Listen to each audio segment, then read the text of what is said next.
اتنے اہم کام کہ تم مجھے فارس کے رہا ہونے کا نہیں بتا سکتے تھے۔ آپ نے پوچھا ہی نہیں، اس نے سادگی سے شانے اچکائے۔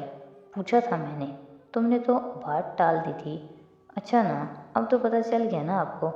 وہ خوشگوار انداز میں گفتگو کی نوعیت بدلنے لگا۔ سارا اب فکر مندی سے اس کو دیکھ رہی تھی۔ تم بہت پر اسرار ہوتے جا رہے ہو، اب تو کچھ بتاتے بھی نہیں ہو۔ ہر چیز کا ایک وقت ہوتا ہے۔ میں نے کہا تھا نا، اس بندے کے لیپ ٹاپ تک پہنچ جاؤں گا۔ پھر کون ہے وہ؟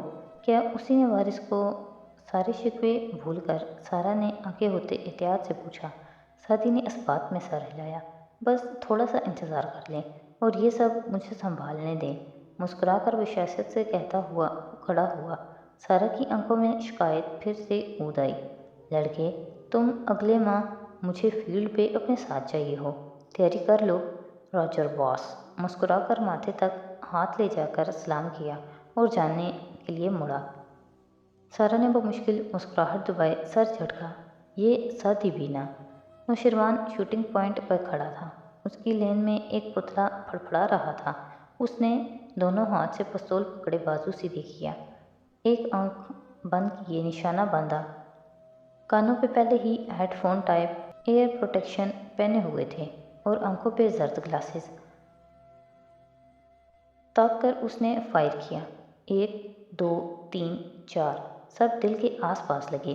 دل ٹوٹنے اور پھٹنے سے بچا رہا۔ ہاتھ سیدھا رکھو، کندھے مت جھٹکو، اس پوائنٹ کو دیکھو۔ اپنے قریب ہاشم کی مدھم آواز سن کر وہ چونک کر مڑا۔ گلاسز لگائے، کیپ پہنے، ہاشم اس کو دیکھے بنا آگے ہو کر اس کے ہاتھ کو سیدھا کر رہا تھا۔ نوشیروان نے ہولے سے سر جھٹکا، بیزاری ظاہر کرنے کی کوشش کی، مگر چونکہ وہ ہاشم کی آمد سے بیزار نہیں ہوا تھا سو ناکام رہا۔ اس کا بازو سیدھا کر کے ہاشم پیچھے ہٹا۔ اب نشان لگاؤ، پوری یکسوئی سے۔ اس کے کندھے کے پیچھے کھڑے ہوئے وہ پتلے کو دیکھ کر بولا۔ نوشیروان نے پتلے کو دیکھا، پلکیں سکیڑی، گہری سانس اندر کھینچی اور فائر کیا۔ دل اب بھی نہیں پھٹا اور وہ اکتا کر سر جھٹکتا ایک طرف ہو گیا۔ مشین نے وہ پتلا پیچھے کر کے فریش پتلا سامنے کیا۔ ہاشم اس کی جگہ پر کھڑا ہوا، پستول کا اوپری حصہ پیچھے کر کے لوٹ گیا۔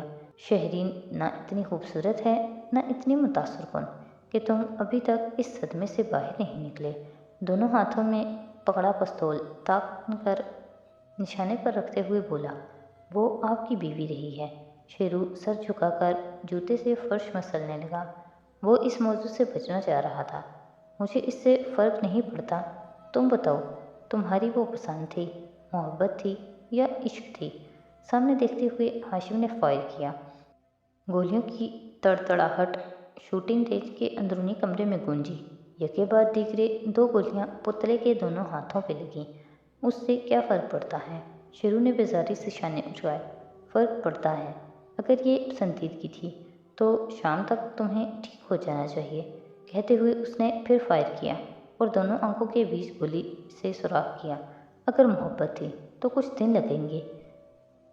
زوردار گرج کے ساتھ اگلی گولی پیشانی پہ ماری۔ اور اگر عشق تھا تو پتلے کا نشانہ لیے نظروں کے سامنے سرخ رومال سا لہرایا۔ ریڈ سرخ، تو پھر یہ علاج ہے۔ آخری گولی دل پہ ماری، دل پھٹ گیا۔ ہاشم نے گلاسز اتارے، آنکھیں سکیڑ کر تنقیدی نگاہوں سے پتلے کا جائزہ لیا جسے اب پیچھے لے جایا جا رہا تھا۔ پھر علامتی طور پر پستول کی نالی پہ پھونک ماری، اسے پینٹ کی پچھلی جیب میں ڈھسا اور پرسکون سا شیروان کی طرف مڑا۔ پسند سے زیادہ، محبت سے کم، وہ جوتے سے مسلسل فرش مسل رہا تھا۔ یا شاید شہرین کے تمہیں استعمال کرنے سے زیادہ صدمہ تمہیں سعدی کے کہنے پر استعمال کیے جانے پہ ہے۔ نوشیروان کے جھکے ہوئے چہرے پہ مارے اناہت کی سرخیاں دوڑنے لگیں۔ میٹھا مٹھیاں بھینج لیں۔ ہاشم نے بہت غور سے اسے دیکھا۔ سعدی کو دنیا میں سب سے زیادہ محبت کس سے ہے معلوم ہے؟ نوشیروان نے سلگتی نگاہیں اٹھا کر اسے دیکھا۔ ڈی اے زمر سے۔ ہاشم نے اثبات میں گردن ہلائی، اور اس کی نظر میں ہم اسے گرا چکے ہیں۔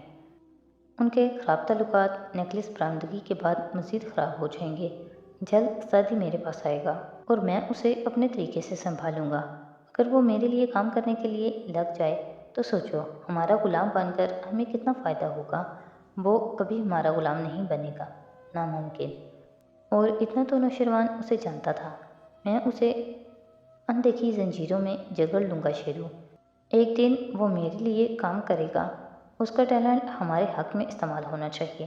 مطلب آپ کو ابھی بھی شادی کی فکر ہے؟ نوشیروان کے اندر غصے کی نئی لہر دوڑی۔ وہ ساری زندگی مجھ سے مقابلہ کرتا آیا ہے، ہر جگہ مجھے پیچھے کر کے خود لوگوں کی تحسین بٹورتا آیا ہے۔ اس کے سامنے کبھی میں خوش نہیں ہوتا، ہر کوئی اس کا متعارف ہوتا ہے۔ آخر کیوں؟ کیونکہ وہ ایک خوددار اور ذہین نوجوان ہے، اس میں وقار ہے اور وہ رشتوں کا پاس کرنا جانتا ہے۔ وہ لوگوں کے لیے اچھا سوچتا ہے اور مشکل میں ان کی مدد کرتا ہے۔ انسان کو عزت کروانی پڑتی ہے۔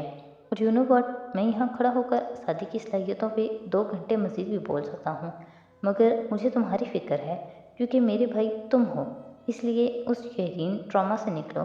آج کا پورا دن اس کا سوگ منا لو اور کل صبح تم مجھے مضبوط اعصاب کے ساتھ واپس آفس میں نظر آؤ۔ اور اس بارے میں مزید ایک لفظ نہیں سنوں گا، سختی اور درستی سے اس نے کہا تو شیرو کا غصہ جھاگ کی طرح بیٹھا۔ اس نے جی کہہ کر سر جھکایا۔ ہاشم اس کے برابر سے گزر کر آگے بڑھ گیا۔ نوشیروان نے گلاسز اب ہاتھ میں پکڑ رکھے تھے، دنیا اب ذرا واضح نظر آ رہی تھی۔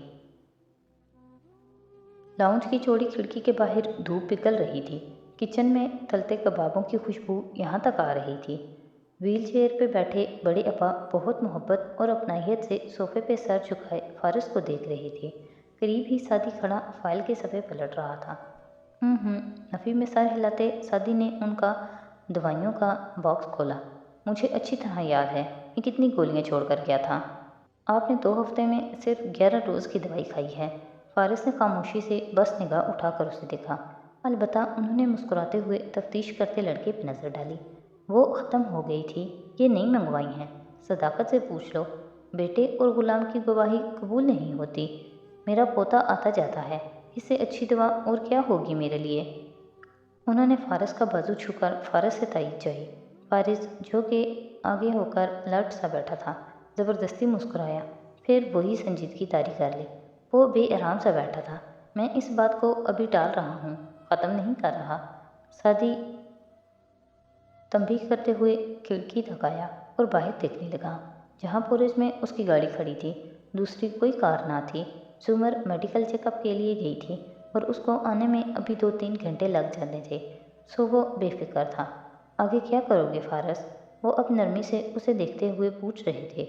پرانی نوکری واپس لینے کی کوشش کروں گا، وہ رسمی سے انداز میں بتانے لگا۔ اگر کوئی مدد؟ فارس نے ہلکا سا ہاتھ اٹھایا۔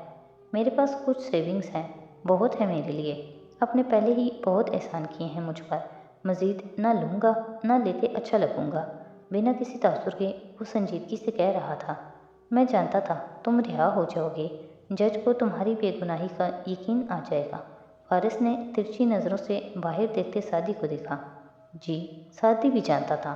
جبوں پہ ہاتھ ڈالے چوئنگم چباتے سعدی نے بنا موڑے کہا، میں نے سنا نہیں کہ کسی نے میرا نام لیا؟ اور کسی نے سر جھٹک کر چہرہ واپس موڑ لیا۔ مجھے تو تم سے بہت سی باتیں کرنی ہیں، اچھا لگ رہا ہے تمہیں اپنے سامنے دیکھ کر۔ اوہ، سعدی نے بے اختیار چیونگم انگلی اور ڈسٹ بین میں پھینکی، پھر گھبراہٹ سے باہر دیکھا۔ نیلی کار اس کی کار کے پیچھے رکی تھی۔ ڈرائیونگ سیٹ کا دروازہ کھول کر وہ باہر نکل رہی تھی۔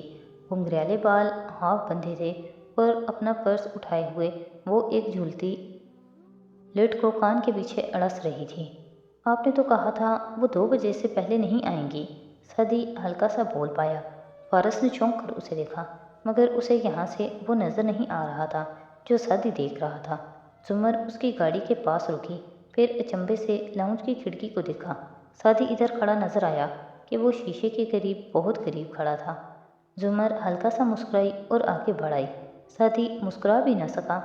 وہ راہداری میں داخل ہوئی تھی کہ ٹرالی لاتا صداقت اسے دیکھ کر بوکھلا گیا۔ باجی، آپ اتنی جلدی؟ ہاں، اپائنٹمنٹ کینسل ہو گئی، ڈاکٹر کو کہیں جانا تھا۔ سعدی آیا ہے؟ وہ سیدھی ڈرائنگ روم کی طرف آ رہی تھی اور اس کی آواز پہلے ہی ادھر پہنچ گئی تھی۔ بڑے ابا نے بے اختیار سعدی کو دیکھا۔